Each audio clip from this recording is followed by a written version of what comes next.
what would be the problem there? Why it's good, but why isn't it as good as somebody who wants to know the meaning of life?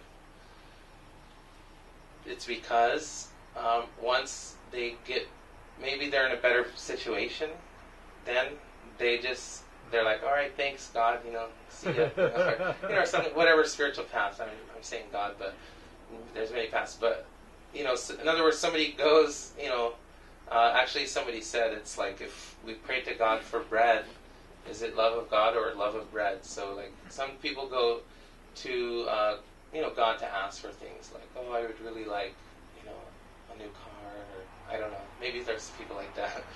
But in other words, it's not a very stable situation, and it's not. But it's still good. It's still good.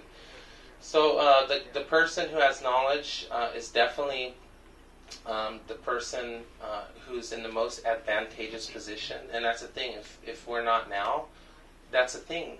Human life is a very important quest for each of us. We can ask, why? Why do I live? Why do I exist?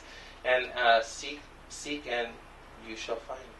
So the first thing is you have to, before you find, you have to actually ask and seek. So the curiosity is required. It's very important. We have to become very eager to know. We have to be eager to know. That's so important.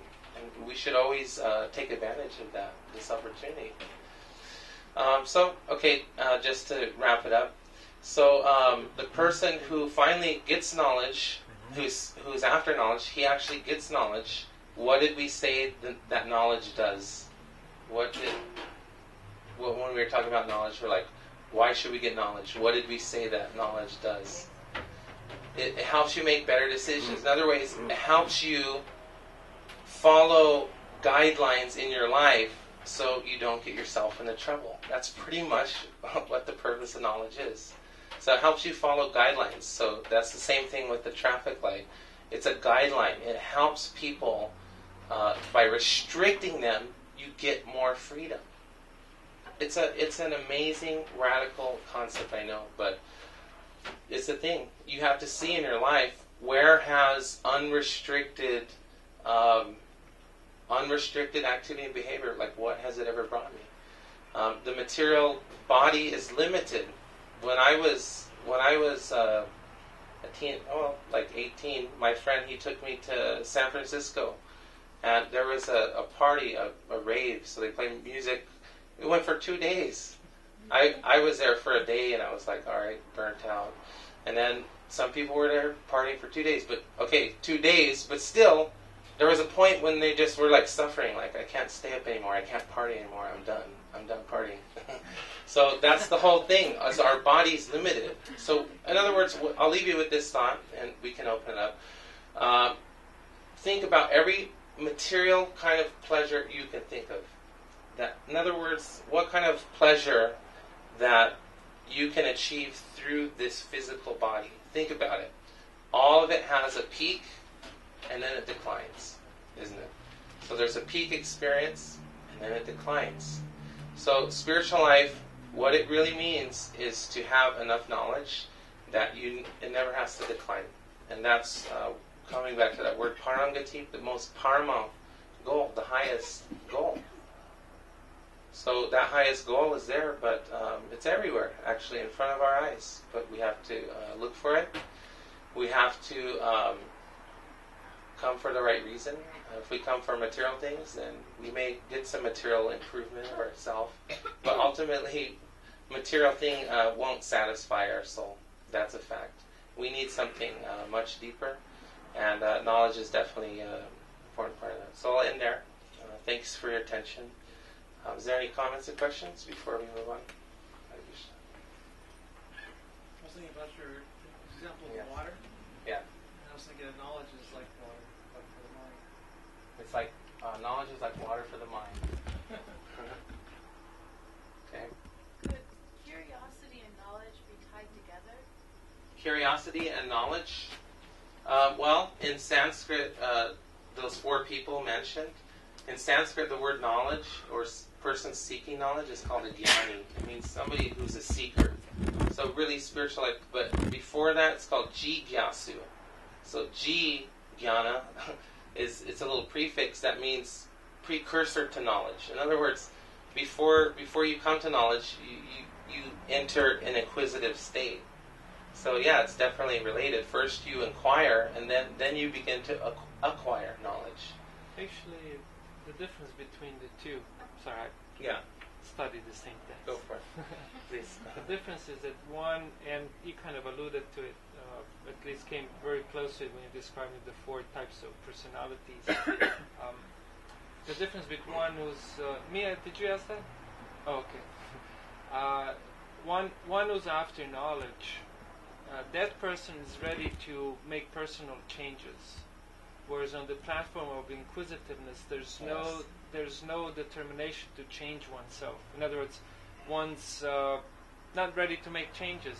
I'm just curious. I'll look at it and I'll walk away from it.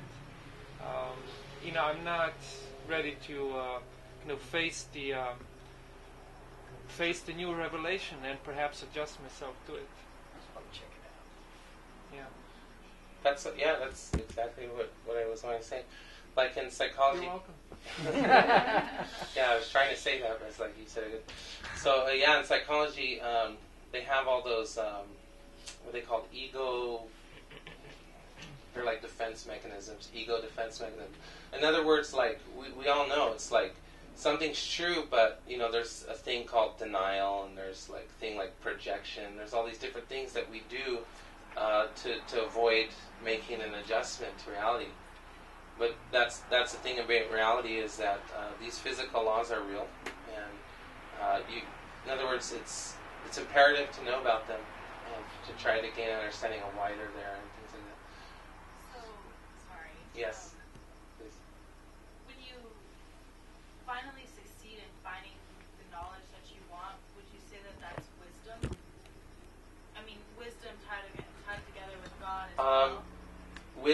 That's a good point. Wisdom, so in other words, so we have Jnana, then we have Vijnana. Vijnana is wisdom. So wisdom refers to applied knowledge. But yes, that's exactly my point. My point is that we have to go through life. We have to go through life. And the challenges for every single one of us are inevitable for every one of us. And actually, being human, we're able to foresee a lot of those challenges in life that animals just don't see because they're dumb and they're eating grass. So a human being can actually foresee like trouble down the way, old age, disease, death. So why should we just meander around here waiting for something to happen when you can gain knowledge and apply that knowledge, and you live life with wisdom? And living life with wisdom is in an advantageous position. And not only that, it goes further. That wisdom gives you insight into why there's suffering, for example, why there's material suffering. It's like, okay, there's no purpose to it. We're just chemicals. That's what Yahoo News told me. I'm a caveman that evolved. So, in other words, we have to gain knowledge from somewhere, and we have to gain purpose. And it's very important to have a purpose and to understand, what is the purpose of the universe? Like, why are we undergoing this experience? And that's definitely the beginning of the spiritual journey for all who are on it. Last question. Yes. Sorry. You're full of questions. It's great. So in the Bible, there's a king who asks God for wisdom. Okay. This is part of the two questions. Okay. Should he have asked for knowledge in order to attain wisdom? No, it's one question actually. Should he have asked for knowledge instead of wisdom so that he could attain wisdom? Because when he attained wisdom, he was upset. Okay. He realized that it wasn't. I don't really remember what he was, why he was upset, or if he was just unsatisfied with the answer, with the wisdom that he got. I don't remember what wisdom exactly was, but All right. should he have asked for knowledge instead of wisdom? Well, wisdom is just it's wisdom means realization. There's actually a funny joke that you just reminded me. It's there's a wise person, there's an intelligent person, and then there's a fool. So the fool, he despite having experienced that something's bad, And despite somebody telling him that this is bad, he does it anyways. He's a fool. So the person who has some intelligence or some knowledge, in other words, they may not have experience, but they listen when somebody tells them like this. And then one who has wisdom, they have experience. What is it? How's it go? I'm saying it wrong. They have, in other words, he doesn't have to hear. He doesn't have to hear, and he doesn't have to hear, and he doesn't have to learn from experience. That's wise. He already knows. He's wise.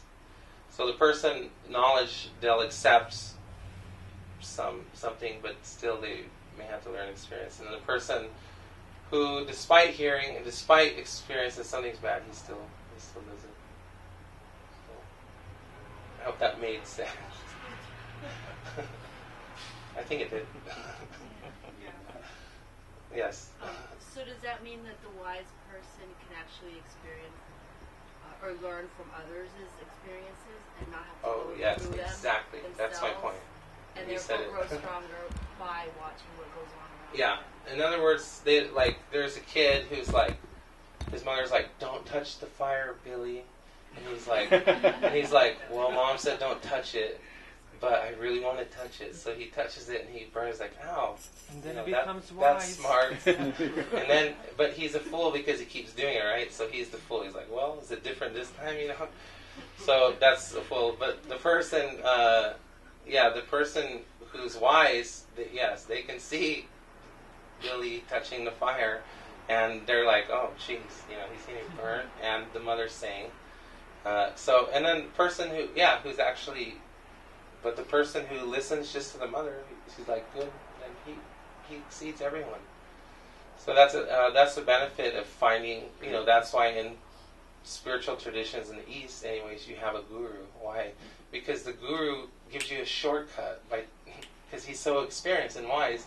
It's like everything that you would have to learn through like bumping into it in your life, he's like already telling you what's through experience. So that's the benefit of being wise or approaching the wise.